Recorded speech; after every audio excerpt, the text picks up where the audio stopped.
Bom dia! Eu neste tutorial quero-te mostrar que vale a pena dar-lhes uma oportunidade ao guache. Quando eu pergunto aos meus alunos se gostam de pintar a guache, a resposta é quase sempre não. E porquê? Bem, se eu for às minhas memórias e me lembrar do tempo em que eu andava na escola e aprendi a pintar guache nas aulas de educação visual, eu também posso dizer que a experiência não foi nada positiva. Os resultados foram péssimos. É verdade. E tu? Tu lembras das tuas aulas de educação visual ou de desenho? Alguém te falou, por exemplo, que devias usar um papel adequado para pintar guache? Ninguém. Ninguém ligou ao papel. E o papel é fundamental. Eu hoje vou pintar o mesmo desenho em dois papéis. Um papel que comprei no chinês, da Gorel, 300 gramas, pensei que tinha sido uma boa compra, e um papel de qualidade com a mesma gramagem. E depois vamos ver os resultados. E posso-te garantir que os resultados são muito diferentes. Agora imagina o que é que aconteceu na escola quando pintaste com guache em que ninguém deu qualquer importância ao papel.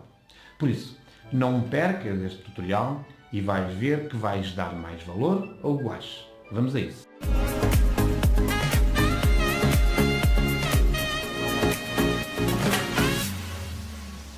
Para conseguir uma comparação perfeita, vou colocar as duas folhas lado a lado. Vou fixar as folhas com fita cola. No caso da pintura a guache não é fundamental, mas assim garanto que as folhas ficam fixas durante todo o tempo em que estou a filmar este vídeo para vocês. Utilizo um rolo grande de fita adesiva para colocar as folhas com uma inclinação aproximada de 10 graus. E estamos prontos para o esboço antes da pintura. Vou fazer uma figura muito simples, para não perder muito tempo com os detalhes. Isto vai me permitir focar no que é essencial, ou seja, mostrar como é que a diferença na qualidade do papel pode arruinar ou não a nossa pintura e pode retirar a vontade de continuar a utilizar o guache. Vou tentar aplicar nestes dois potes de barro a mesma técnica de pintura para que o resultado seja apenas consequência da qualidade do papel e não seja influenciado pela quantidade de água ou de pigmento de cada uma das pinceladas. Os guaches que vou utilizar não são de grande qualidade, para refletir um pouco o tipo de guache que utilizamos na escola nas aulas de educação visual. Assim, consigo demonstrar que, mesmo com guaches baratos, os professores teriam a oportunidade de não ter matado a nossa vontade de pintar com guache. Utilizei aqui os famosos guaches chineses da marca IMI. Tenho uma caixa de 18 cores e coloquei essas 18 cores há cerca de 2 meses neste prato de plástico. Agora é necessário dar uma borrifadela para reativar as cores. Vou utilizar um pincel médio número 8 num modelo que também se aproxima dos pincéis escolares. Assim, a experiência é mais parecida à que se passou na escola. Vou começar aqui com uma mistura de castanhos para assinalar as zonas de sombra dos potes. Na escola não se ensina a fazer isto, mas acreditem que é bem mais divertido e motivador obter uma ideia aproximada do volume logo no início da pintura. Mas o que interessa aqui é mostrar a diferença de qualidade do papel. E para isso vou tentar executar o mesmo tipo de pinceladas num lado e no outro. Temos sempre sombra no interior do pote e também de um dos lados, aquilo que decidirmos que fica do lado oposto à fonte de luz. Estas primeiras pinceladas, com que definimos mais ou menos as sombras, foram aplicadas sobre o papel ainda seco. Nesta fase inicial, nota-se desde logo a diferença ao aplicar a pintura no papel. No primeiro caso, papel de qualidade, a pincelada é mais fluida. Pinto logo de seguida a superfície onde assentam os potes. Com isto consigo dois objetivos. O primeiro é que vamos dar um bocadinho de tempo para deixar secar a zona que já pintamos. A secagem é mais decisiva na aguarela, mas no guache não se perde nada por esperar um bocadinho antes de pintar por cima. O segundo objetivo é que este fundo vai ajudar a definir os contornos da base do nosso desenho, dando uma melhor ideia sobre o posicionamento dos objetos. Nesta primeira camada, ainda sobre o papel seco, nota-se que a cor aplicada no papel de menor qualidade fica mais escura e menos transparente. Faço agora uma mistura que me identifique a cor do barro para pintar a generalidade do pote. Aqui tenho que fazer bastante quantidade de tinta para poder repartir com a mesma intensidade pelos dois desenhos. Deixei o rebordo superior, onde incide a luz, sem pintura. Assim tenho identificadas neste desenho as 3 zonas de grande diferença de intensidade de luz. Luzes tons intermédios e sombras. Não se trata de teoria complexa, de difícil compreensão. Trata-se de tornar os desenhos mais interessantes e, por isso, mais motivadores para quem aprende. E isto não foi feito nas aulas de educação visual.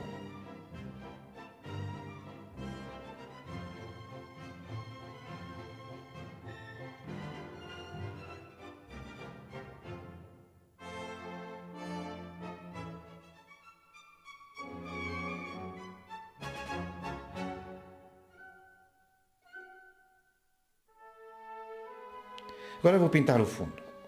Optei por escolher uma cor com um toque de azul, a qual, sendo de alguma forma complementar à cor alaranjada que é a base do pote, tem o efeito de realçar o tema principal. Vejam como, estando a aplicar as mesmas cores, as mesmas misturas e a mesma técnica, temos uma diferença ao nível das cores e dos tons. O papel de melhor qualidade tem cores mais transparentes e o papel de baixa qualidade apresenta tons mais escuros.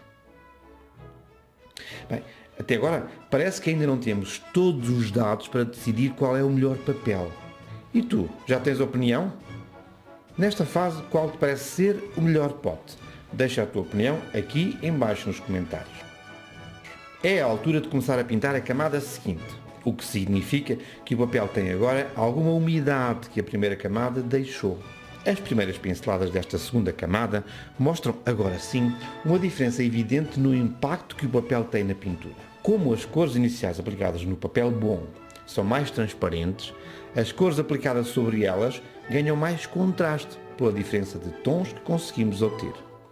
No papel mau, digamos assim, começamos a ver a dificuldade em diferenciar os tons, e isso vai trazer dificuldade na definição dos volumes do nosso objeto. Outra diferença, que não é muito nítida no filme, mas que é evidente ao vivo, é que o papel mau, que terá certamente uma menor capacidade de absorção de água, começa a apresentar as cores empastadas, o que se agravará à medida que acrescentamos mais camadas e mais água.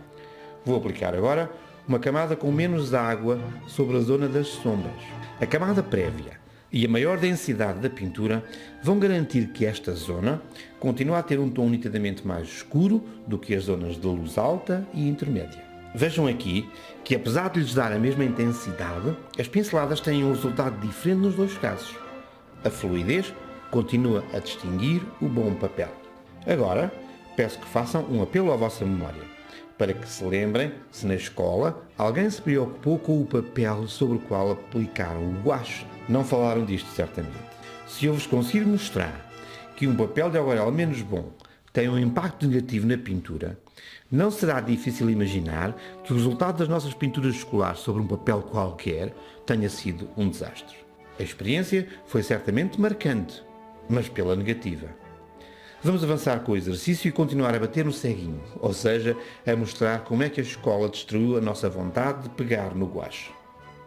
Outra zona escura, o interior do pote, também é agora tratada da mesma forma como tratamos a zona da sombra do lado direito. Deixei propositadamente em branco o rebordo do pote.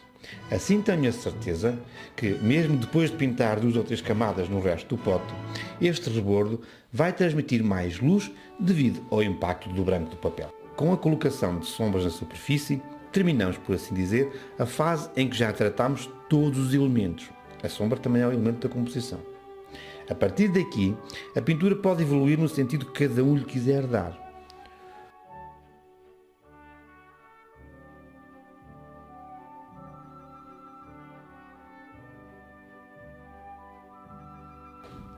Aqui podemos ver e sentir como o escurecimento das cores no mau papel nos retira luz nestas zonas que queríamos manter luminosas.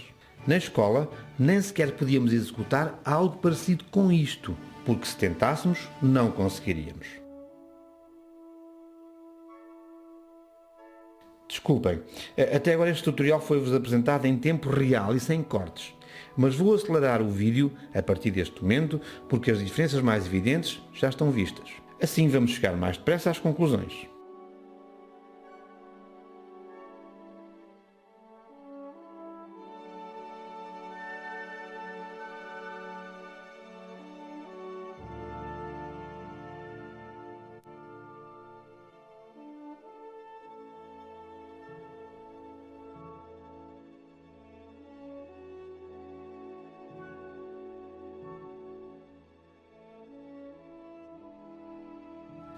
Se estás a gostar deste tutorial, se ele está a ser útil para ti, não te esqueças, dá o teu like. Não custa nada e para mim é importante. O gouache, por ser uma tinta opaca, tem a enorme vantagem de podermos sobrepor várias camadas, moldando os volumes, acentuando os contrastes e podemos até criar zonas de luz mais intensas, aplicando cores e tons mais claros sobre camadas mais escuras. Sim, com o gouache tu podes fazer isto. Mas se o papel não tiver um mínimo de qualidade, nem o mais virtuoso pintor o conseguiria fazer. Muito menos os alunos das aulas de educação visual. Ainda não és meu subscritor e queres saber quando é que vais ter mais tutoriais práticos como este? Então, subscreve o canal e ativa o sininho. É muito fácil e não te vais arrepender. A diferença no resultado nos dois tipos de papel tornou-se evidente. No papel bom, identificam-se as camadas, as pinceladas, obtendo um contraste nítido, um objeto que recebe e reflete as variações de luz. Pelo contrário, no papel mau, temos a percepção que estamos a ver um objeto num sítio sem luz, sem vida e sem contraste. Cor e volume não é mais do que o reflexo da luz sobre os objetos. E se um papel de baixa qualidade não nos dá isso, então posso dizer que não é uma boa pintura. Os detalhes que vou incorporando nos dois casos têm impacto no pote da esquerda e perdem-se na falta de qualidade do papel no caso do pote da direita. O papel de baixa qualidade, com menos capacidade de absorção, ficou saturado mais rapidamente, dificultando a mistura das cores, tanto nas primeiras camadas, ainda com o papel seco, mas sobretudo nas camadas seguintes, quando o papel já estava mais umedecido. E podem perguntar, e se deixar secar completamente o papel de baixa qualidade, isto resolveria o problema? Talvez reduzisse o nível de empastelamento das camadas posteriores, mas não resolveria completamente o nosso problema base. Não devolveria luz à pintura. Deem uma segunda oportunidade ao gouache, porque ele merece.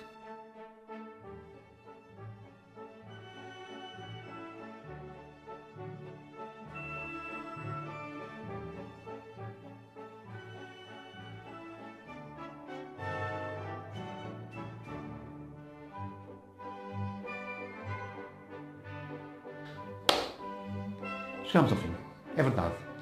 Mas se tu, depois de ver este tutorial, ficaste com vontade de pegar os teus gouaches e fazer uma pintura, então este meu trabalho já valeu a pena. Deixo-te aqui uma recomendação, um vídeo sobre os conceitos básicos e práticos que podes aplicar tanto a gouache como a aquarela, como qualquer outro meio. E já agora, se gostaste, dá o teu like. E não te esqueças, subscreve o canal e ativa o sininho para receber as notificações sobre os vídeos que eu estou a preparar para ti.